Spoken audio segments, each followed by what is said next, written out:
trying to bang out a few of these videos this morning before my wife and daughter wake up, so hopefully I can get this one done. No promises. So I want to talk to you guys about today. In this video is what I call your shelter system. Billion and a half different approaches to this, but I think there's a few basics that everyone should adhere to, and then kind of we'll go through some of the stuff from there that if I'm going on a quick day hike I would take with me versus if I'm going for an overnighter, or God forbid that situation. It's kind of the hot topic right now, a bug out situation. So this is bug out shelter systems, starting with closing, video number 2. So if you're in a bug out situation or a situation where high stress, you need to move, there's a few things that are very important. Number one is, I think, your hands. Number 2 is your feet, because those are going to get you places. And if you don't have those protected, you can have a really rough time. It's probably not going to be good. At that point, I'd suggest get yourself a butt plug. Carry it with you if you're not going to carry these things, because you're fucked. First off, pair of gloves. I use these firm grip deerskin gloves. You can pick them up at Home Depot for about 25 bucks. I always have a pair of these with me in my car when I'm hiking. Just about everywhere I use them in the yard. You know, they're not shooting gloves, so I don't have amazing dexterity in them, but I need to grab something off a fire, if I need to move some wood, I need to pull some glass out of a window or something, who knows. I keep these with me so they don't weigh much, and I would highly recommend carrying a pair of gloves, because once you start cutting up your hands, you open yourself up to a myriad of infections and just complete pain in the ass situations. Number 2, feet. Pair of socks. In here, and what I'm going to show you, I have 3 pairs of smart wool socks. I think wool's the way to go. The adage is cotton kills. So none of my gear here has cotton. It's all wool or synthetic. So it's going to dry quick. It's going to have some of those slight antimicrobial properties. It's also going to retain more moisture when it's wet than cotton, which is huge. Something else I would recommend carrying, no matter where you are, is some sort of head protection. As you can see, I don't have much hair, clearly. My head gets cold, so a good beanie. This one is by Arc'teryx. This is one I just have in my bag. It's got a double layer around the ears of a little bit of wool, and then the rest of it's pretty much synthetic, acrylic, and polyester, I believe. But keeping those ears warm, keeping that head warm, makes a big difference. I'd also recommend carrying a hat of some sort, or when you're going, you should be wearing a hat. So sun protection is always huge, no matter how dark your skin is. Okay, so going from the basics that I would carry with me just about everywhere, let's look at how I would carry my gear. So this is a dry bag, and this is one that when you seal it up, you can push all the air out, and also has compression straps on it. I got this one, it's by Outdoor Research. I got it used on Mercari for $7. It's probably a $45, $50 compression bag. So I would highly recommend going to the used market for a lot of this stuff. You can find stuff in really good condition for ridiculous prices. So the majority of the stuff here, not all of it, but a good amount of it, I bought used. Therefore I can just keep it, not as my main gear. So if I do need to bug out, I have a bag pretty much ready to go. By the end of all these videos, I'll show you what it looks like. So this is one option for a dry bag here. Pretty good size. See, it's got like almost like a Gore-Tex lining, sealed. Pretty legit.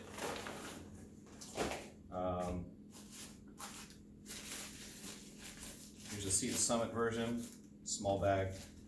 I always carry a few of these with me when I'm hiking. So you get some crappy weather, or if you have to cross some water, you want to have your gear sealed up.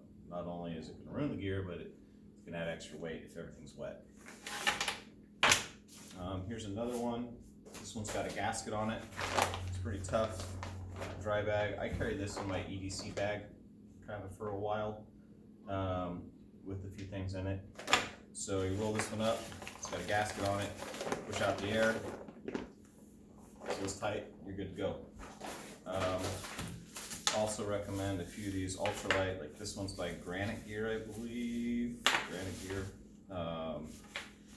Ultralight compression sacks, so you can even put even gear that can get wet in these, as long as it's collapsible and save a lot of space on your bag. That's pretty much how I carry my gear. That way I can carry more gear. You know, if I can handle the weight, obviously I can carry a little more gear in the same amount of space because everything's compressed. So if I were hiking today,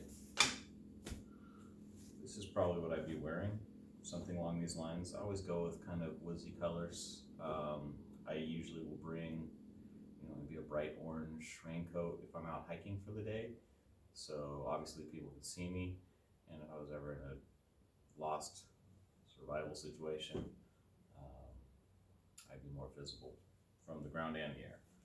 So this is a long sleeve shirt by North Face. I've honestly been wearing this one for about 10 years now. It's large, just get a little tight on me.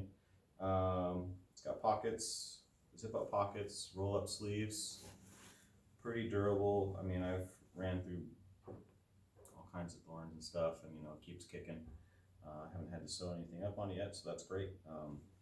Long sleeve, protect from the sun, bugs, everything else. This is a pair of pants by Paul Raven. So these are pretty slick hiking pants. I don't know if you can see them very well from there. They've got added knee protection, got ass protection. You can slide knee pads in them here if you're into that sort of thing. Tons of pockets, very flexible. It's their like proprietary G1000 material, so it's like a heavy nylon, and you can actually coat this with beeswax. It's kind of a combination of beeswax and something else. I've got a bar of it, but you can coat them to make them waterproof. Haven't done it yet because I usually run hot. So back to feet. Here's the other two pair of socks. These are both, one's wool and one's actually alpaca. So an alpaca is supposed to have very good properties, similar. These are ankle socks. And also, it's also nice to have a nice pair of warm socks if you do have to sleep outside at night. Keep your feet warm. Because man, I'm pretty sure we've all been in a situation where you're camping and your feet are cold, and it sucks. I've actually worn my shoes in my sleeping bag on really cold nights. So here's a pair of Smart Wool, the very thin gloves. So these will help keep your hands warm, obviously, if you're in that sort of season. You can also put them as liners inside the leather gloves, so added wind protection with that, and obviously because they're wool, if they do get wet, they will retain some of the heat. This is an ode to my grandfather. This is a wool pilot's mask he used during World War II. Goes over your head, got a little head hole. Pretty awesome little piece of gear. Keep it with me more as a memorabilia, but if I ever do get super balls ass cold, it'd be nice to have a head cover. Also helps keep the bugs off if you're sleeping at night. A few more Smart Wool things that I have. This is a long sleeve zip up. I've had this one for about 12 years now, maybe 10. It's got some holes in it, so it saves my bug out gear. Here's a Smart Wool shirt, and you see these are all kind of neutral dark colors, so if I did have to blend in the woods, you know, I'm not wearing bright orange or yellow or something like that.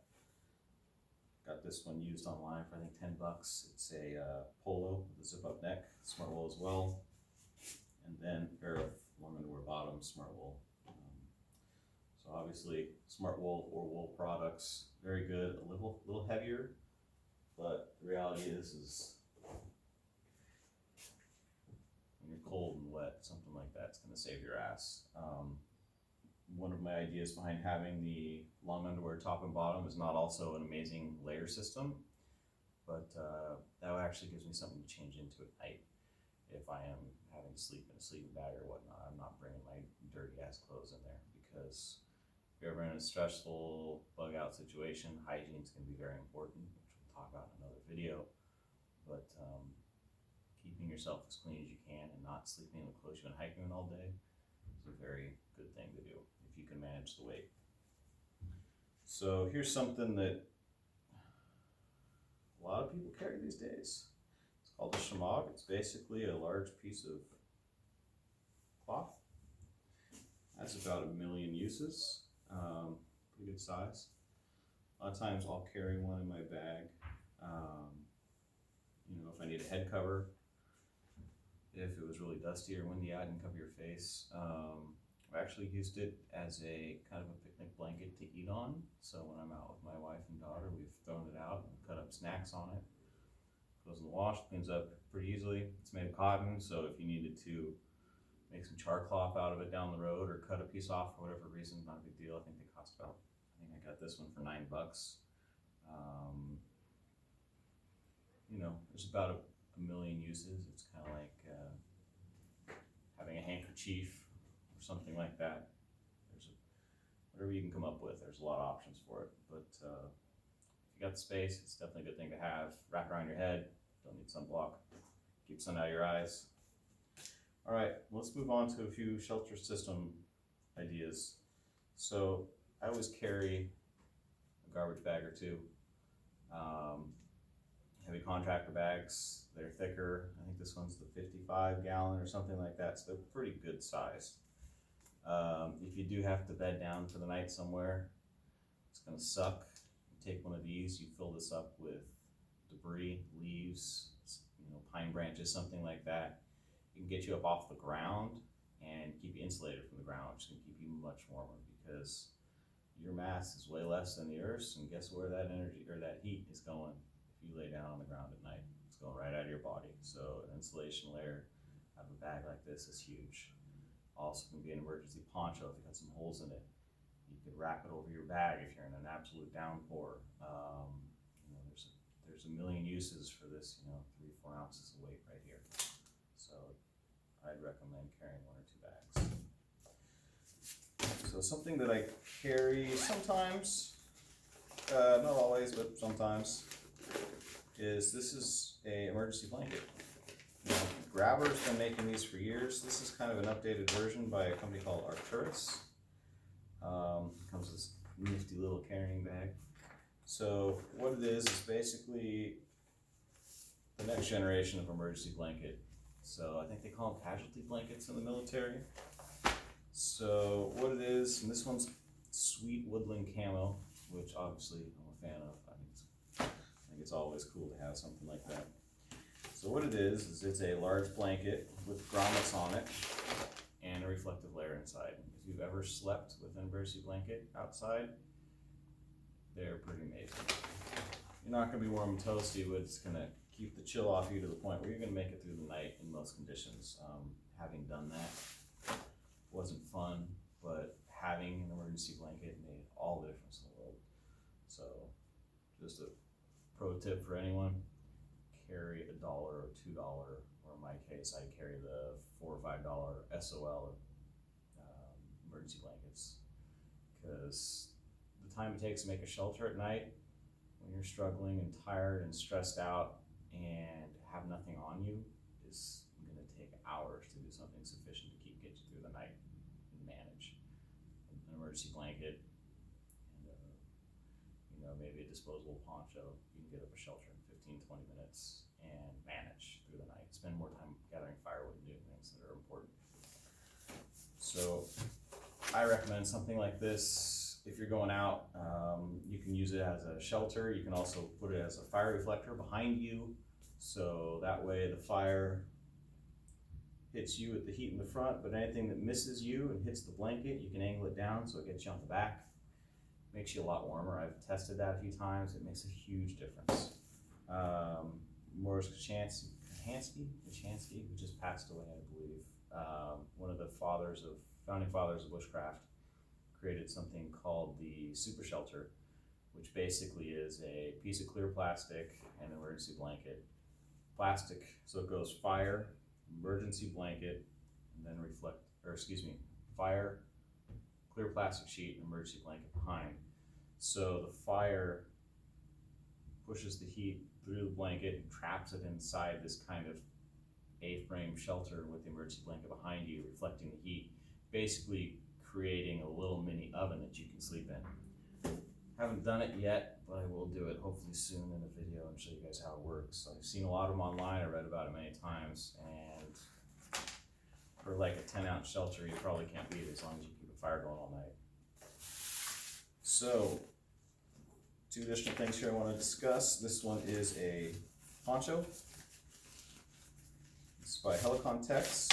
It's basically your standard poncho in kind of a multi-cam pattern. Keep the rain off you. Nice thing about a poncho is it will fit over your bag as well. And also it's got grommets on it, so you can turn this into a shelter if you needed to at night. So multi-purpose with something like this, which is great because you're going to save on weight. You can carry more socks or your butt plug. So definitely something I would recommend is poncho because it has a multitude of uses. Then here's something else I've got that I bought recently. I really haven't had a chance to test it out besides in my house because I've been a little busy. But this is called the Swagman Roll. And this is by Helicontex. And what it is it's basically a poncho liner that doubles as a sleeping bag. As you can see here, it looks like a sleeping bag. It's got a hood on it. You can unzip this thing and throw it over you as a layer for warmth. It also can clip in just about any poncho to make basically an insulated jacket that will help with, weather protection, wind, rain, everything. And it's long, so you can basically sit down and protect your whole body if you needed to ride out a crappy storm. Or my idea behind this was a hunting shelter, something I could set up, sit in, wait until I get the right shot. So that's my thought with this, but I think this weighs about 2 pounds, something like that. They say you can probably manage comfortably down to about 45 degrees, so that plus some long underwear, maybe a nice jacket, probably get down to the 30s to manage. So that's pretty much it for if I were to bug out shelter stuff. I'm going to show you one other thing really quick, which is something I throw in my bag if I'm going out on a day hike or something. This is basically a small shelter kit. I'm probably going to modify this, and I'll be honest, I haven't opened it in a while, but it's about the size of a tennis ball can. So if you've ever seen those, they're hold 3 tennis balls, and this is about the size of that. So my idea here is if I ever got stuck in the woods again and had to stay the night, that I could put something together pretty quick that I could ride out the night and manage. Probably be cold, but that's okay. So first I've got about 50 feet of bank line here. Never can have enough rope. This is basically tarred nylon cord. It's great if you don't want to carry paracord.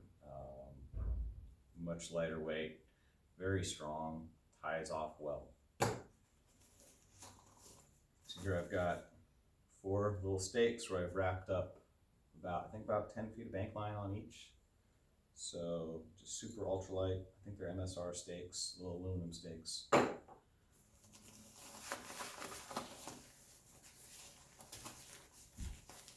see what else I got in here. Oh, hey, snuck in an extra stake. So this is a little 5x7 tarp. Takes up very little space. Got tie downs all over it. Great little piece of kit that if the weather gets shitty, you get lost, twist your ankle, you need to spend the night outdoors, you've got something to keep your head covered, you've got something if you put a load to the ground, you can basically close it off and hide from the wind. I mean, this could be the difference between life and highly recommend something like this. I think I got this one for about 30 bucks. It weighs 8 ounces. I've also got a little SOL, Survive Outdoors Longer Escape Bivy, or emergency bivy. So it's basically an emergency blanket that is sealed up like a sleeping bag.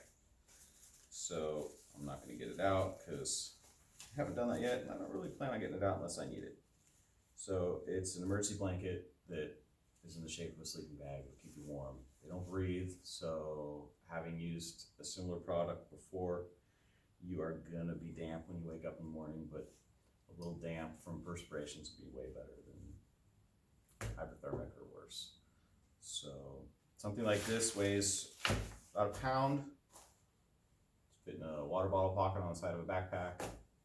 A little something to get you through the night.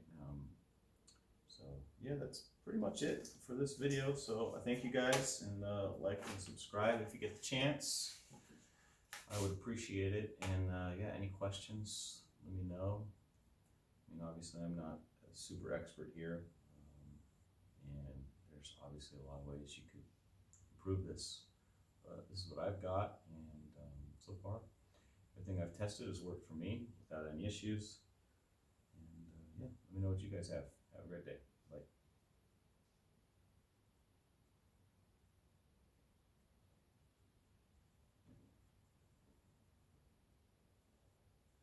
Now I can't turn off my camera. That sucks.